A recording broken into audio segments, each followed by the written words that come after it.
বাজারের টেকনাফ উপজেলার নীলা ইউনিয়নের রঙ্গিখালী গহীন পাহাড়ে ডাকাত দলের আস্তানায় অভিযান চালিয়ে বেশ কিছু অস্ত্র ও বিপুল সংখ্যক গোলাবারুদ উদ্ধার করেছে বিজিবি। 15 জুলাই সন্ধ্যায় বিজিবির উখিয়া ব্যাটালিয়ন 64 বিজিবির অধিনায়ক লেফটেন্যান্ট কর্নেল মোহাম্মদ জসিম উদ্দিনের নেতৃত্বে ব্যাটালিয়ন সদর ও নীলা বিওপির আভিযানিক দল টেকনাফের নীলা ইউনিয়নের রঙ্গিখালী এলাকার গহীন পাহাড়ি জঙ্গলে বিশেষ চিরুনি অভিযান পরিচালনা করে। এ সময় বিজিবির উপস্থিতি টের পেয়ে সশস্ত্র ডাকাত দল পালিয়ে যায়।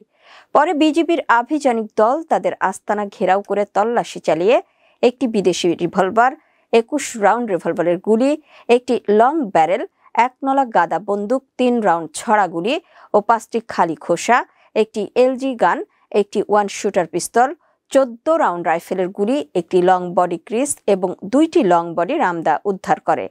উদ্ধারকৃত অস্ত্র ও গোলাবারুদ টেকনাফ মডেল থানায় জমা দেওয়ার প্রক্রিয়া চলমান রয়েছে এবং